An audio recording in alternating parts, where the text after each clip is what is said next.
Thank you for standing by. Good day, everyone, and welcome to the Boeing Company's fourth quarter 2025 earnings conference call. At this time, all participants are in a listen-only mode. Please be advised that today's call is being recorded. The management discussion and slide presentation, plus the analyst question and answer session, are being broadcast live over the internet. To ask a question on today's call, please press star, then one on your telephone. At this time, I am turning the call over to Mr. Eric Hill, Vice President of Investor Relations, for opening remarks and introductions. Mr. Hill, please go ahead. Thank you and good morning. Welcome to Boeing's quarterly earnings call. With me today are Kelly Ortberg, Boeing's President and Chief Executive Officer, and Jay Malave, Boeing's Executive Vice President and Chief Financial Officer. This quarter's webcast, earnings release, and presentation, which include relevant disclosures and non-GAAP reconciliations, are available on our website. Today's discussion includes forward-looking statements that are subject to risk and uncertainties, including the ones described in our SEC filings. As always, we will leave time at the end of the call for analyst questions. With that, I will turn the call over to Kelly Ortberg. Thanks, Eric. And good morning, everyone. Thanks for joining in today's call. As we start this year, we've set the foundation for our turnaround with stronger performance and record-breaking backlogs across our businesses. We haven't fully turned the corner, but we're making real progress and getting back to the Boeing everyone expects of us. When we spoke a year ago, we were just in the early stages of our four-point plan to stabilize our business, execute on our development programs, change our culture, and build a new future for Boeing. Today, our customers and stakeholders are seeing the difference in how we work together to uphold our commitments and deliver high-quality products and services. Before discussing the work ahead of us and our plan to meet the 2026 goals, I'll first touch on some important accomplishments in the quarter and the year that position us well for moving forward. In 2025, we methodically increased commercial production guided by our safety and quality plan. This enabled our team to deliver the most commercial airplanes since 2018.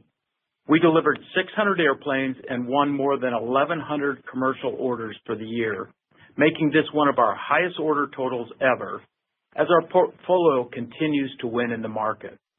Earlier this month, I joined Alaska Airlines as they announced their largest order ever. This was a clear reminder that our customers place their trust in us with every order, and we must keep earning that trust by delivering safe, high-quality airplanes on time. To do this, the fundamental changes we've made this past year will serve as a base for continuous improvement as we look to increase commercial production. For example, we've simplified more than 5,100 work instruction documents. These are the instructions that the mechanics and inspectors use each day to do their jobs. These type of activities reduce complexity, support consistent performance, and strengthen factory health. On 737, production is stabilizing at 42 airplanes per month, and we're continuing to see improvement in the program as its on-time delivery performance has improved threefold compared with the previous year. We also continue to get positive customer feedback on the quality of the airplane. As we look to move to higher rates, we'll use the same process as previous rate breaks, monitoring factory health and following our safety and quality plan. For production above 47, we'll add our new North Line in Everett, where facility and tooling investments are now complete, and we're executing a deliberate staffing plan to support production there. In Charleston, the 787 program continues to progress well and is stabilizing at rate 8. I'm pleased with the operational metrics we're seeing in the factory. As an example, during the 2025, the program reduced average rework hours nearly 30%. And going forward, as with the 737, we'll use the same disciplined processes, including monitoring our KPIs to assess readiness for the next planned rate increase to 10 airplanes per month, which is targeted for later this year.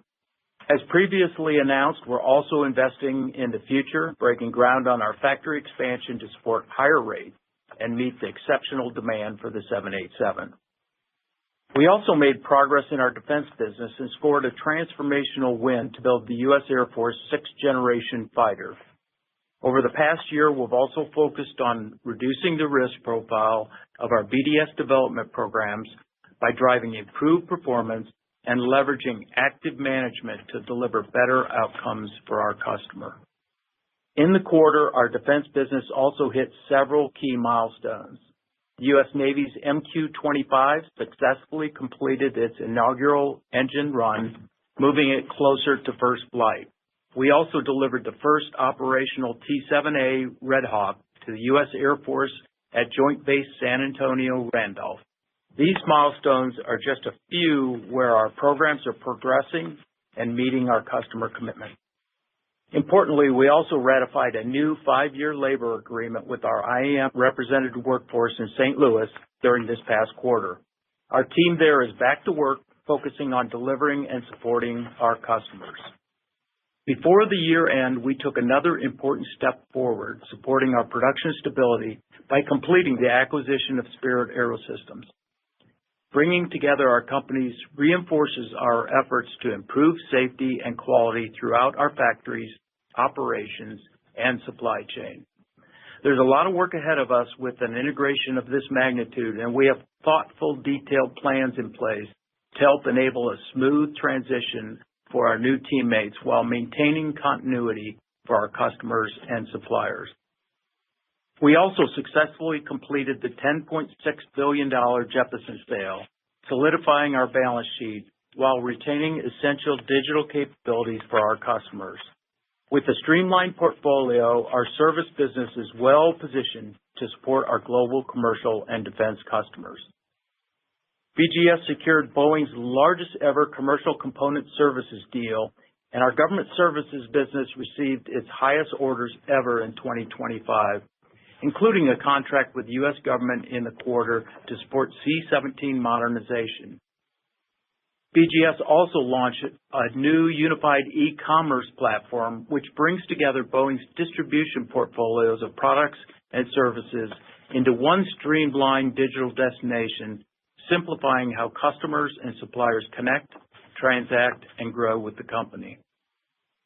Across commercial, defense, and services, we've built a strong foundation for the year ahead. And while I'm proud of what we accomplished in 2025, we also know expectations are rising, and we must continue to elevate the performance that we've demonstrated over this past 12 months.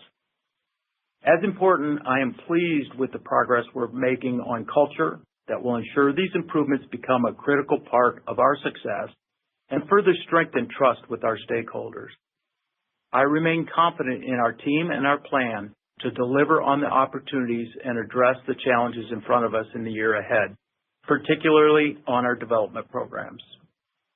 Past delays to the certification timelines for the new 737 MAX derivative and the 777-9 have been challenging, but we are making steady progress in performing within our revised schedules.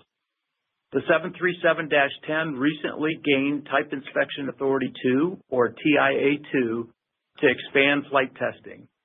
This final TIA opens up the majority of the certification flight testing, which is focused on validating the airplane's avionics, propulsion, auto-flight capabilities, and other airplane functions. In addition, as we previously shared, we have a final set of design changes to permanently address the engine anti-ice issues on the 737-7 and -10. We're following the lead of the FAA as we work to certify the suite of design changes. We still anticipate certification for both the 737-7 and -10 in 2026. On 777-9 in the quarter, we received approval for TIA-3 and continue to perform certification flight testing. TIA-3 is a major phase of testing focused on avionics, environmental control systems, and the auxiliary power unit. And as I've said before, overall, the aircraft and engine continue to perform well. We have identified a potential durability issue during a recent inspection on the 777X engine, and we're working with GE to better understand that issue and finalize root cause and corrective action.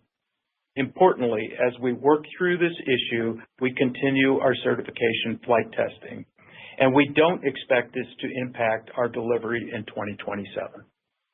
Demand for the airplane remains strong, and we remain confident that the 777X will be the next flagship airplane for our global customers. Moving now to KC-46 Tanker. As we came through our quarterly process, we revised cost estimates for elements including the production support and supply chain, which Jay will cover in more detail. While it's disappointing to recognize another impact on this program, we are seeing encouraging operational performance trends, which, if sustained, should enable us to meet our customer delivery commitments and set us up well for the next tanker order beyond the current program of record. You've heard me say you're never done until you're done on any of the development programs, but across defense and commercial, we are making progress, clear-eyed on the work remaining and committed to delivering better performance in the year ahead. As I finish my prepared remarks this morning, I want to thank all of our employees, including our newest teammates from the former Spirit AeroSystems. From our frontline mechanics to our engineers and our management team, we're all committed to continuous improvement, guided by our culture with a sharp focus on safety, quality, and performance to deliver for our customers and other stakeholders. We know there's more work ahead in 2026, but the strong foundation we're building by stabilizing the business, executing these development programs, building our future, and changing our culture will position us to put our recovery behind us and restore Boeing to the company we all know it can be. With that, I'll now turn it over to Jay to discuss the results in more detail. Thanks, Kelly, and good morning, everyone. Let's start with the total company financial performance for the quarter. Revenue was $23.9 billion, the highest quarterly total reported since 2018. Revenue was up 57%, primarily driven by improved operational performance across the business, including higher commercial deliveries and defense volume. Core earnings per share of $9.92 primarily reflects the $11.83 gain associated with closing the Digital Aviation Solutions divestiture. Free cash flow was positive $375 million, slightly higher than the expectations I shared last month, driven by higher commercial deliveries and working capital that improved compared to both the prior year and the prior quarter. Turning to BCA on the next page, BCA delivered 160 airplanes in the quarter and 600 for the year, the highest annual total since 2018. Revenue of $11.4 billion, an operating margin of negative 5.6%, both improved materially and primarily reflect better operational performance and higher deliveries compared to last year's results that were impacted by the work stoppage. Results also include impacts associated with acquiring Spirit AeroSystems, which impacted segment margins by roughly 1.5 points in the quarter. BCA booked 336 net orders in the quarter, including 105 737-10 and 5 787-9 airplanes for Alaska Airlines and 65 777-9 airplanes for Emirates. Importantly, BCA booked 1,173 net orders for the year, and backlog ended at a record-setting $567 billion that includes over 6,100 airplanes, with the 737 and 787 both sold firm into the next decade. Now let's click down to the commercial programs. Starting with the 737 program, BCA delivered 117 airplanes in the quarter and 447 for the year, in line with expectations shared last month. The factory increased the production rate to 42 per month in the quarter, and the program is on course to increase production to 47 later this year. The year ended with one 737-8 built prior to 2023, down 5 from the prior quarter, and we expect to deliver this final shadow factory airplane in the first quarter. On the Dash 7 and Dash 10, inventory levels were stable at approximately 35 airplanes. As Kelly said, we received approval from the FAA in the quarter to begin the final phase of 737-10 certification flight testing and continue to partner closely on a certification path for these programs, including the engine anti-ice solution set. On the 787, we delivered 27 airplanes in the quarter and 88 for the year. During the quarter, the program completed a successful capstone review and is continuing to make good progress, stabilizing at the new production rate of 8 per month. The year ended with approximately 5 airplanes in inventory that were built prior to 2023, down 5 from last quarter. We still expect to deliver the remaining airplanes in 2026, which is aligned with our customers' fleet plans. Importantly, the 787 recorded 395 net orders in 2025, the program's highest annual order total, which highlights the market-leading capabilities that the Dreamliner will continue to deliver to our customers for decades to come. Finally, on the 777X, as Kelly mentioned, we continue to make progress on 777-9 certification flight testing. 777X inventory spend in 2025 finished at nearly $3.5 billion, in line with expectations. 777X booked 202 orders in 2025, the second highest annual total since the program's launch, underscoring the trust that our customers have placed in this game-changing wide-body family, as well as our team that's building it. All right, let's shift over to BDS on the next page. BDS delivered 37 aircraft in the quarter, and revenue grew 37% to $7.4 billion on improved operational performance and higher volume. Operating margin of negative 6.8% improved significantly compared to last year and also reflects the better operating performance across the business. This improvement was tempered by a $565 million loss on the KC-46A tanker, which I'll address further in a moment. BDS booked $15 billion in orders during the quarter, including awards for 15 KC-46A tankers from the U.S. Air Force and 96 Apaches from Poland, both contributing to backlog that grew to a record $85 billion. Overall, we continue to make progress stabilizing our fixed-price development programs, even with the cost updates on a few programs this quarter, including the tanker adjustment. As Kelly mentioned, the tanker adjustment was driven by higher BCA production support and other allocated costs in the Everett facility, as well as higher estimated supply chain costs, including Spirit. The added production support costs include keeping higher levels of quality and engineering support in the factory, which are a key part of driving improvement. For example, as compared to the first half of the year, we saw average factory rework levels decrease by 20% in the fourth quarter. So while these investments are starting to evidence progress, we need to sustain them for longer than previously planned to promote stability. Across these fixed-price development programs, we continue to see benefits from our active management approach in retiring risk and developing win-win opportunities with our customers. We remain focused on delivering these important capabilities and achieved several important milestones in the quarter. In addition to the highlights Kelly referenced on T-7A and MQ-25, we also partnered with NASA to modify the commercial crew contract to better align our long-term objectives. The remainder of the portfolio continues to benefit from increased demand supported by the global threat environment. Performance on these programs continued to reflect the operational improvement that began earlier this year. For example, on the PAC-3 Seeker program, over the course of 2025, the team was able to increase output by 33%, enabled by prior investments in capacity and a focus on lean to drive more efficient production. Overall, the defense portfolio is well-positioned for the future, as evidenced by our record backlog, and we still expect the business to return to historical performance levels as we continue to drive execution and transition to new contracts with tighter underwriting standards. Moving to global services on the next page. BGS continued to perform well, again delivering strong financial results in the quarter. Revenue was up 2% to $5.2 billion, primarily reflecting improved government volume. Operating margin was abnormally high due to the Digital Aviation Solutions gain. Adjusting the fourth quarter of 2025 and 2024 for Digital Aviation Solutions, BGS adjusted revenue of $5.1 billion grew 6%, and adjusted operating margin was 18.6%. On the same basis, both our commercial and government businesses again delivered double-digit margins in the quarter. BGS is driving a keen focus on continuous improvement. For example, on the C-17 sustainment program, the team achieved an 18% flow reduction over the course of 2025 as a result of nearly 200 discrete projects generated by the team, a key enabler of improved customer satisfaction. BGS also received $10 billion of orders in the quarter and an annual high of $28 billion in 2025, and the business ended the year with a record backlog of $30 billion.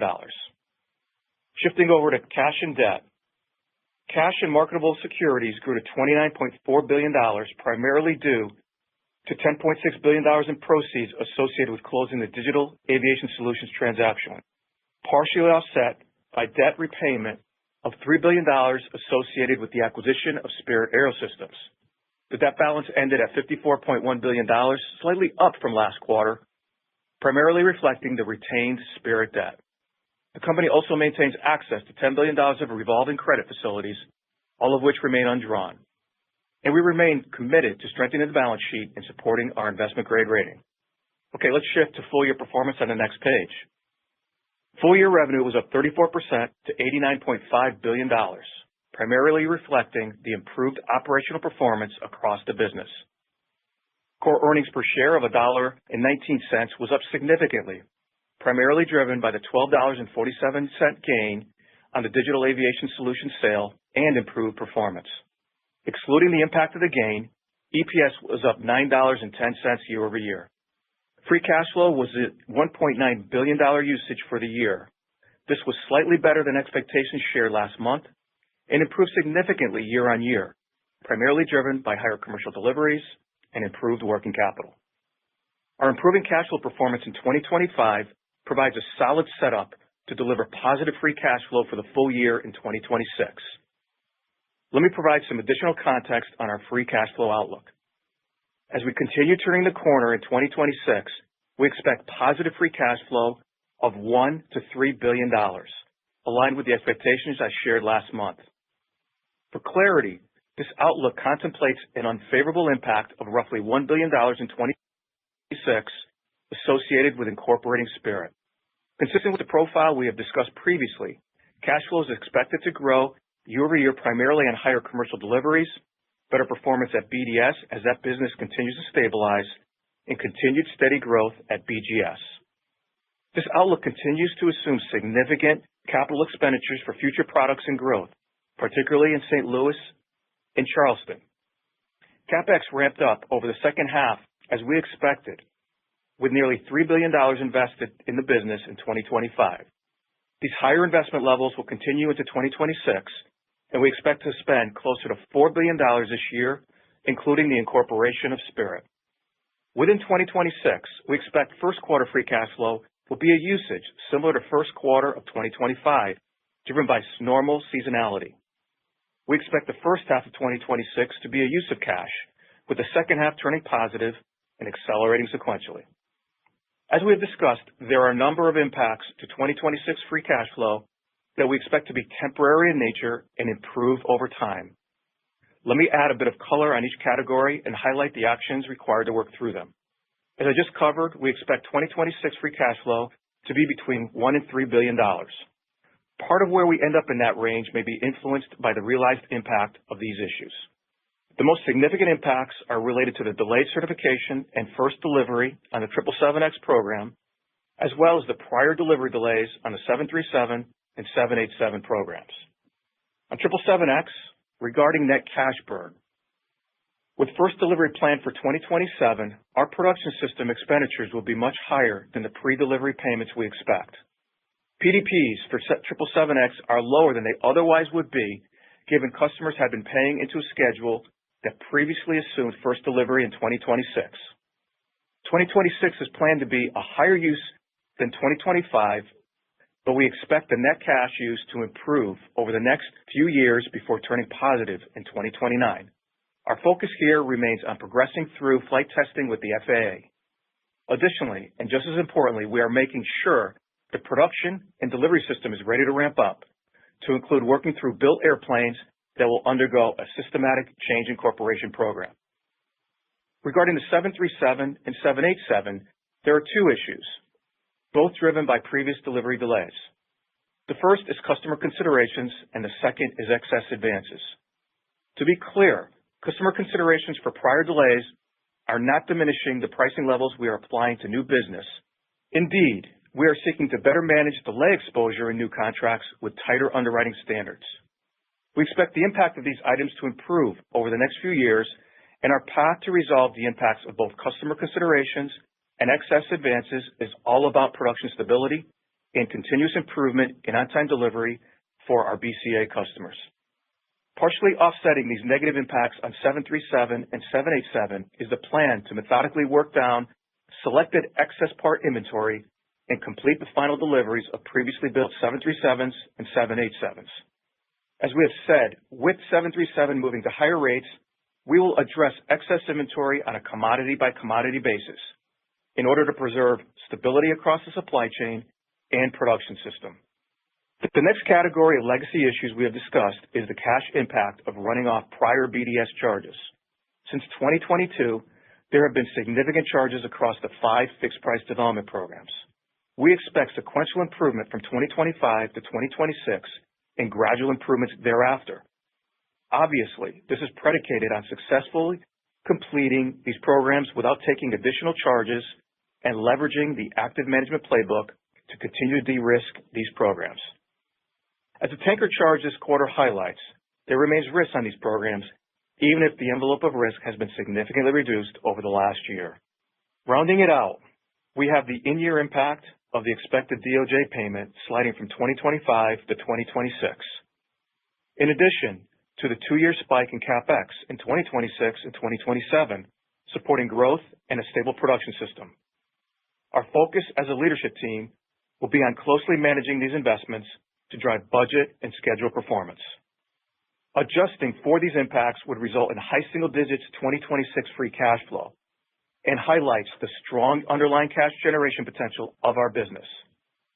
Accordingly, we continue to believe the $10 billion free cash flow mark is very attainable, including impacts of the Spirit acquisition, which aligns with my remarks last month. Okay, summing it all up, a strong foundation was set in 2025, and we're focused on elevating our performance in 2026 and delivering on the long-term potential of this business. With that, let's open up the call for questions. We will now begin the question and answer session. In the interest of time and to allow for broader participation, we ask that you limit yourself to one single part question. Our first question comes from the line of Myles Walton from Wolfe Research. Your line is open. Thanks. Good morning. Good morning. A lot of detail there, Jay, within the context of the cash flow. So maybe I'll just start there.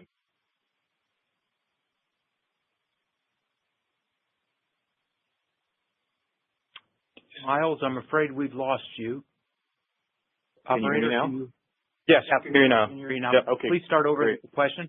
Yeah. Apologies. So, Jay, a lot of color on the cash flow building blocks to get to that high single-digit ex-bad guy. Could you just clarify the excess advances and customer considerations, the quantum of those, and then the duration by which they normalize? Is that 27, 28, or further out? Okay. As I mentioned, Myles, again, the total overall quantum goes from low single digit to high single digit. So we know that in the total. I'm not going to give an individual breakout on each specific impact, but I'll give you a little bit more of a directional color. What I can tell you is the excess advances coming in from 25 to 26, as well as the considerations, at least in 2026, they're generally close to each other, so almost the same impacts.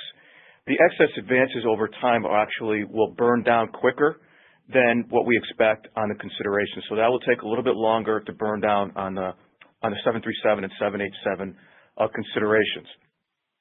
Again, when you think about this and take a step back, it's pretty much what I said on the prepared remarks. Burning this down all is about the production rates and getting us to the higher production rates over time. One other thing on 777X, even though you didn't ask me, I colored that as well. And again, that'll take us a few years. Key thing there is, while it is a higher cash burn this year, it'll improve over time with it turning positive in 2029. Similarly with BDS, that's actually coming down and improving from 26 over 25, and that will burn down over time as well. So again, it's all predicated on our improvement plans. It's predicated upon our delivery plans. We've got a very good line of sight, which is why I walked you through this detail. But as things potentially change, these could change as well. And so we'll give you more color. 2026 is a big, big year for us. As Kelly mentioned, we got to get through our certification programs. We also have rate ramp increases as well. As we get the learnings and get informed by those events, That'll give us a little bit more ability to really zone in on specific quantification as well as the timing of these. But hopefully this works for you for now, and then we'll give you more color in the future. Okay. Thanks for the detail. Okay. Your next question comes from a line of John Godin from Citi. Your line is open. Hey, guys. Thanks for taking my question. I also wanted to follow up on free cash flow. The conversation, I think, is really focused on normalized free cash flow a few years out. The $10 billion number, Jay, that's not one that you created. And I just wanted to, as you spend more and more time thinking about this, I wanted to just give you a chance to kind of revisit that. You mentioned a lot of moving parts at the end of the prepared remarks, but needless to say, if high single digit is like an adjusted starting point at the end of 26, with the benefit of substantially higher production rates that the FAA allows, it stands to reason that the normalized free cash flow a few years out could be, much higher, many billions higher than 10 billion. I know there's a lot there, but I'd love your take. Thanks. Thanks, John. Well, let me just start saying first things first. And the first order of business is getting ourselves to this $10 billion, which I believe we are absolutely on the right track. You're right, John. I mentioned, I think that the term I actually used was very attainable in December, and I'm repeating that again today. I went through this, in the fourth quarter, and I'm very comfortable with our ability to achieve $10 billion. Again, it's a little bit of a repeatable sequence of events, but we have to get through the certification programs. We have to ramp up on our BCA production rates. We need to see the improving performance at BDS related to our margin profile, as well as burning off the prior charges, and then continued performance at BGS. Again, on an adjusted basis, when you look at BGS this past year, they delivered 6% organic growth, as well as 18% plus margins. We expect that to continue as well and be a contributor to cash flow. So if you're asking me, can we be above 10? I think the potential of our cash flow supports to be above 10. But first things first, let's get to 10, and we'll talk about how we go from there. Perspective, Jay. Thank you. Your next question comes from the line of Doug Harned from Bernstein. Your line is open. Good morning. Thank you. Morning. Hey, Doug. When you look at the production ramps that you're focused on, I'd like to understand a little bit more about where you see the bottlenecks when you're going to 47 to 52 on 737, when you're getting to 10 and then ultimately to 12 and 14. I mean, what are the hardest breaks to get to? And, what are the biggest challenges? And I want to highlight one, because if I look at back in 2018, when the rate increase was going to 52, Spirit had some very significant issues getting there. And so perhaps you could also address what you may be doing to ensure you don't have those kinds of issues again with Spirit. Yeah, Doug, let me start and break that down. Let's start with the 737 MAX program. As you know, we've gone from rate 38 to 42, as we said. Just to give you a little bit of color, that's actually gone really well. The KPIs look really good. We achieved that effective rate in November and December on the 737 line. Now, recognize that November and December are heavy holiday months, so now we'll be coming into more wholesome full months, and we need to continue to see stability. But so far, so good. And as I said, the good news is the KPIs still look good, so no deterioration there. Supply chain on that ramp, not a big issue for us right now, and we've projected that. As you know, we've got a lot of inventory there, and I actually don't think supply chain is going to be a big challenge for us in the next rate ramp from 42 to 47. But that's where we start to normalize with the supply base in terms of burning off the excess inventory. And as we've said, going from 47 then to 52, that will be where we'll have to see improved performance from the supply chain. And, we've got time. We're working that diligently with the supply chain. Right now, nothing says we can't do that, but a lot of work yet ahead of us. And I think it will be a tougher rate ramp to go from 47 to 52 than, say, it was to go from 38 to 42 because of that inventory level. You mentioned Spirit, so I'll address that right now. You're right in that Spirit. We're going to need to continue to invest in the capacity growth from Spirit. I think this is one of the big thesis and underwrites why we made the acquisition, so that we can guide that ramp and help them move forward. I think if they had continued in a distressed environment, I think that risk would have been significantly higher than our ability to go manage that. But that like the rest of the supply chain, moving to that rate, Spirit has some work to do, and we've got a plan to go accomplish that. If I switch to 787, as you know, we don't have the large inventory levels there on 87. That is more normalized with the supply chain, and we're working to stabilize at this rate 8 now. And our plan, as we said, is to go to rate 10 here in the next year. There's no particular supply chain constraint that I see there. We still are dealing with seat issues. That's less of a constraint to our production output, but more of a issue with deliveries. And so particularly for airlines that are taking a new seat configuration that requires a new certification baseline, those have typically been tough to get through the cert programs, both with the EASA and the FAA.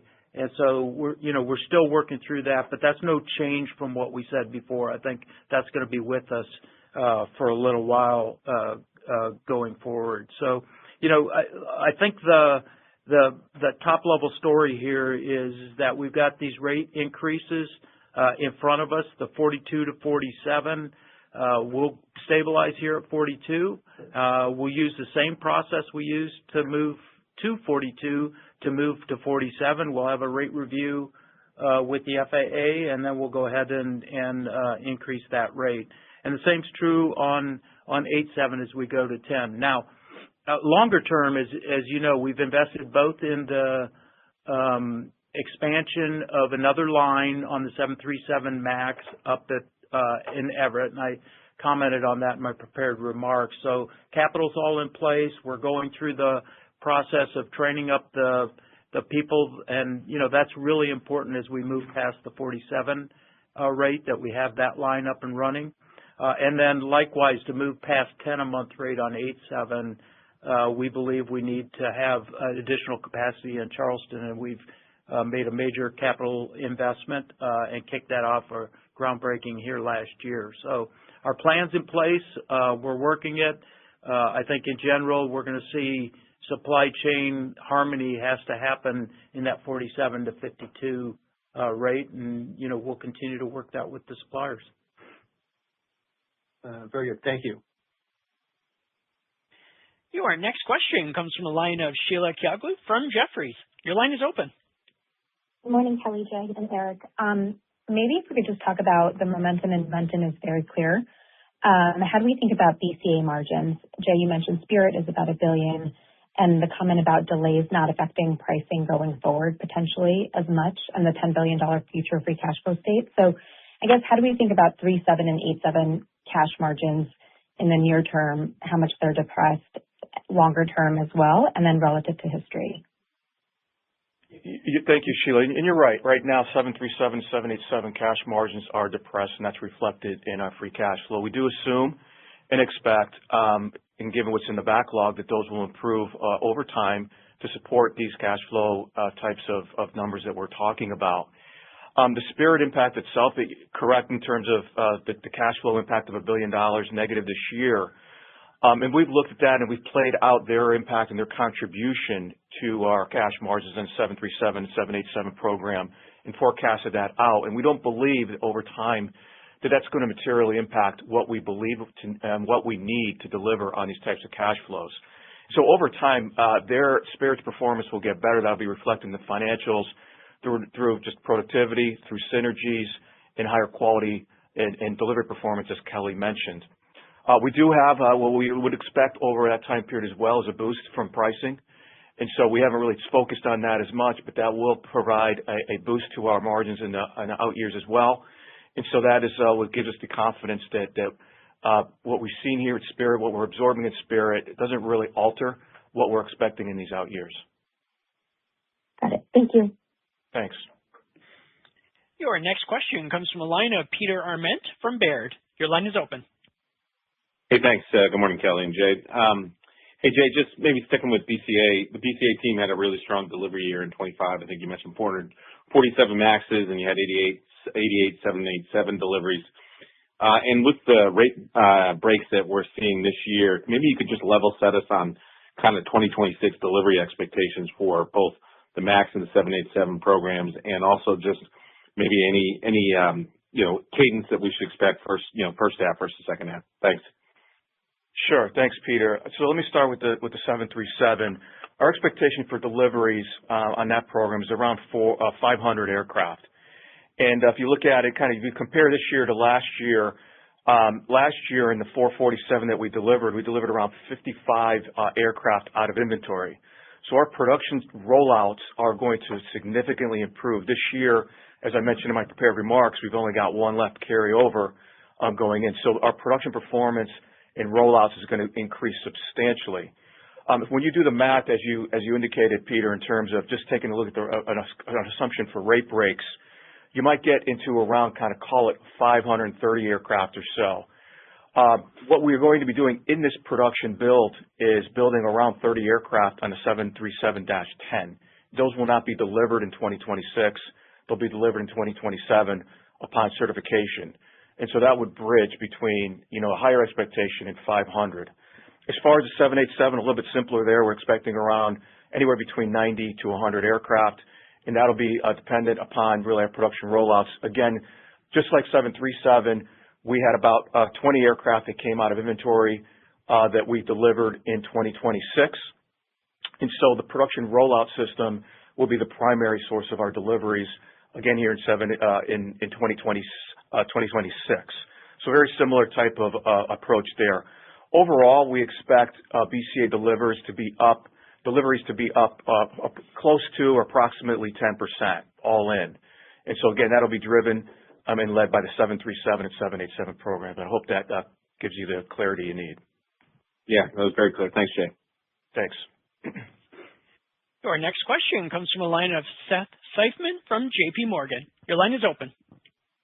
Hey, thanks. Thanks very much. And good morning, everyone. Maybe if you could talk a little bit more about defense. We saw a charge there for the first time in 2025, but it sounds like it's something that can perhaps help in the future. Maybe you could talk a little bit about how KC-46, to the extent that you see it turning the corner, how is it turning the corner? And then, moving beyond that, the state of BDS and maybe how you prepare for some of these production increases that the Defense Department is looking for. Should we think about a multi-year contract for Boeing on PAC-3 seekers? And, how do we think about the investment associated with that? Yeah, good question. So first of all, let me just say that the charge we took on the tanker in this quarter doesn't really reflect at all on any of the other BDS programs. It's a discrete charge against that particular program, and in fact, it's the predominance of the charge is increased cost on the actual 767 commercial airplane production, as Jay outlined. And we took a look at the program. It is taking us more resources to make the deliveries. We delivered 14 tankers in 2025, and we are planning to deliver 19 in 2026. And we made the conscious decision that we needed to keep resources at a higher level to assure that we make those deliveries on time. As you know, the Department of War is super focused on us, first of all, making investments to support growth, and also ensuring that we're delivering on time. And so, we took that decision, albeit, a big gulp to have to take a charge here on the tanker program. I think it will pay off in dividends with us in terms of allowing us to make sure we meet deliveries, the 19 deliveries next year. The other thing I'll just lay out is, as you know, the Air Force has made a decision to go sole source for the follow-on tanker contracts. We will be pricing that in the fall timeframe according to the current schedule.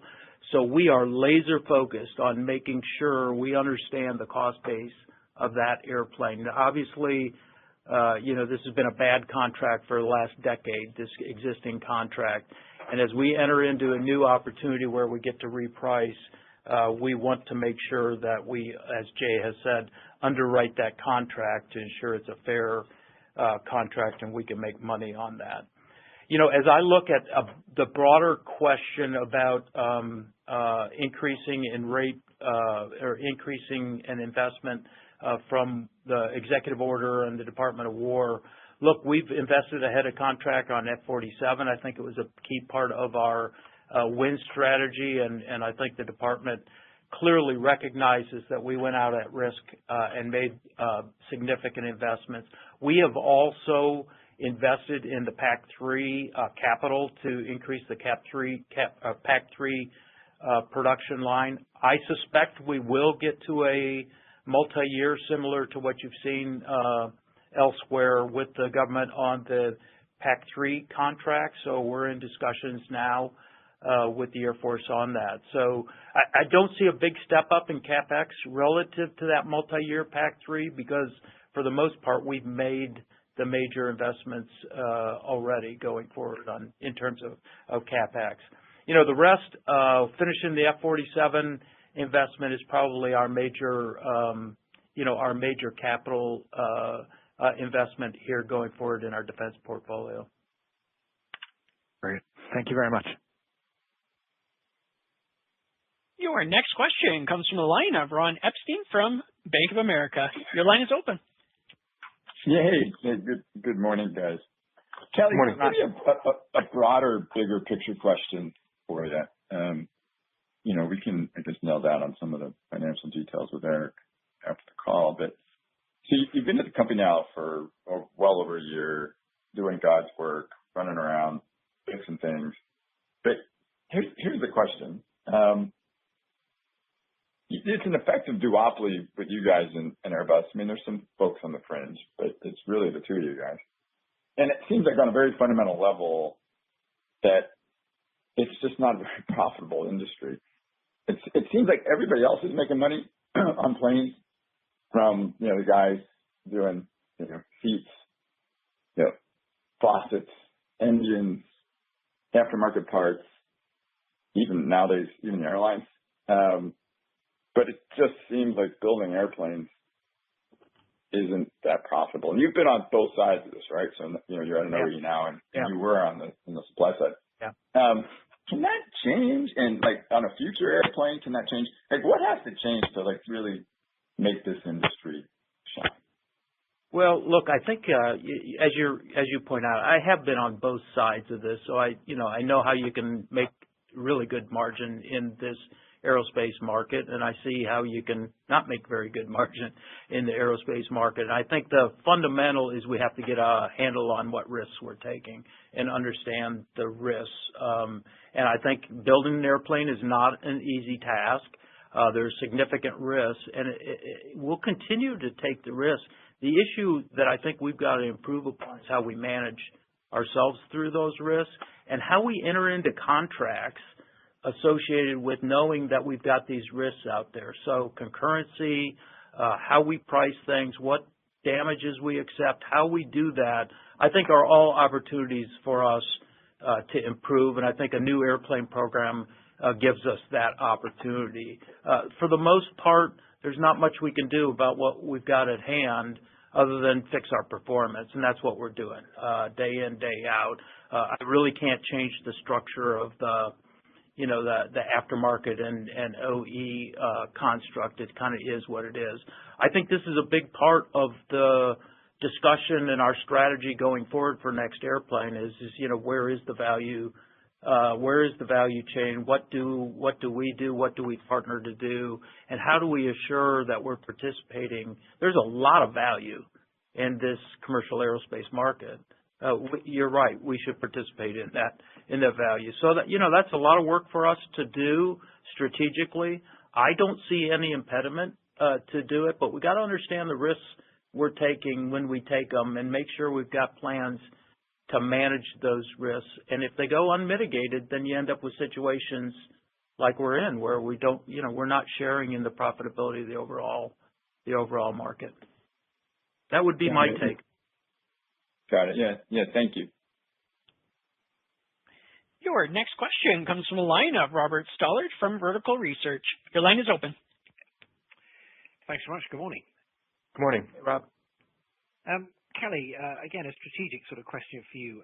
Given the recent geopolitical volatility, are you worried about a return of tariff risk at BCA this year? And similarly on the defense side of the business, a longer-term shift in Europe to more local procurement? Yeah, Rob, I wouldn't say worried. It's something we have to continue to watch. As we saw last year, this is super dynamic, right? It could change tomorrow. But I think if you step back from all the dynamics day in, day out, look, I think at least the U.S. administration fully understands the importance of commercial aerospace to the economy, to the U.S. economy. They've been very supportive, and we've worked through what initially looked like some pretty hairy tariff environments to resulting in pretty good outcomes. So I think we'll be able to continue to focus on that. And again, I think this administration is fully supportive of this industry. It's not going to do things that that cause us major harm. Having said that, as we saw last year, we were shut down for a little while in deliveries into China. That got resolved and we got the deliveries done. We do have about the same number of deliveries this year into China as we had last year. So, we got to watch these trade barriers. Certainly we have a lot of deliveries into Europe. So watching how, that whole negotiation plays out to assure that, we don't get in a tit-for-tat environment on commercial airplanes. Something we're going to have to just continue to work. But again, I'll just say the administration has been accessible to us, has listened to our concerns when we've had them, and I think we've ended up with pretty good outcomes so far. Okay. Thank you very much. Your next question comes from a line of Noah Poponak from Goldman Sachs. Your line is open. Hey, good morning. Thanks, everyone. Jay, I know you're not quantifying the pieces of the free cash bridge you just gave back to normalized, but I guess I wanted to try to ask, is the total of those pieces greater or less than $7 billion? Because you have commented on most of those in the past, and if I take the midpoint of 1 to 3 of 2 and add all those back, it seems like more than high single. So I didn't know if you're netting out some positives or if I'm just missing something. And then what is BCA cash if you exclude the abnormalities and you were just, basically just 737 and 787 price cost? Is that generating cash in your 2026 or is that closer to break even?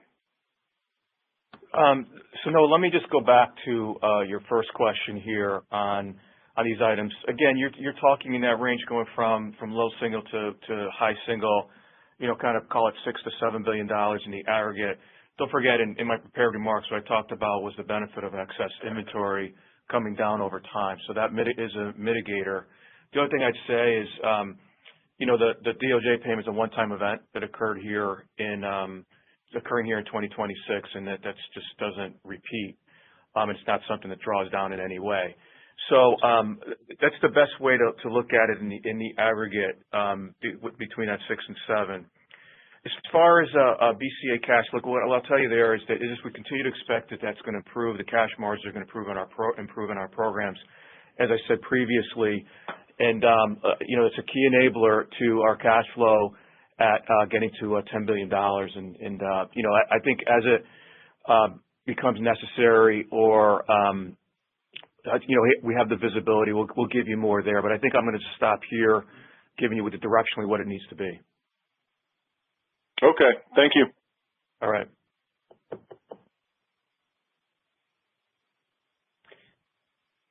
Time for one more analyst question. And your final question today comes from the line of Gavin Parsons from UBS. Your line is open. Thank you. Good morning. Hi, Gavin. Jay, I think you were restricted from looking at all of BDS previously. So have you been able to get under the hood of all those programs at this point? Yeah, let me just talk about, you're right, I was restricted through the end of the year, and I started here in January doing reviews with BDS. And I think I need to put some context in there, because again, I think there's some expectation that I'm doing some kind of an outside the process EAC kind of deep dives that kind of circumvents the processes that we have already in place. And I'm not doing that. What I am doing is really reviews with our programs, as well as my first reviews were just with the BDS business in the aggregate. And it's really focused on three things. One is there's just a strategic element to it. One is an operational element, and then third is a financial element. And just kind of give you a little color about that is, as I look at program to program, it's trying to make sure I understand the capabilities being delivered, developed for our customer, understanding the relevance of that capability today and what that means in the future, just strategically. Looking at our current backlog and our delivery profile and how that fits our customers' capability requirements, and whether or not we're meeting that mark. Operationally, looking at program status, things that are we on track schedule-wise, things that don't necessarily translate directly into our financial, but think about earned value type metrics. And just so understanding, get myself baselined on the programs, where they are strategically, where they are operationally, and of course, a review of EACs, but more in the context of, again, baselining what needs to happen, what are our key assumptions in those, what are the risks, what are the opportunities, how do we realize the opportunities, and how do we mitigate the risk. So I'd call it a little bit higher level than some type of EAC deep dive. To the extent that something pops up in a review, that we'll follow up with that, and I would expect that to continue to occur throughout this quarter as well as the rest of the year, and that will basically convert and transition over to the normal reviews that the team does with Kelly and the rest of the leadership team. So it's more of a holistic view. If there's anything on a specific EAC or anything like that, that will be handled through the regular EAC process and going from there. So just to give you a little bit of color in terms of how I'm approaching this, and so far it's been a great experience. The team is doing a great job. As Kelly mentioned in his remarks, they're improving each and every day. And again, they're heavily focused on driving to the customer requirements and meeting their schedule and budget requirements. So a good start on my BDS indoctrination. Appreciate it.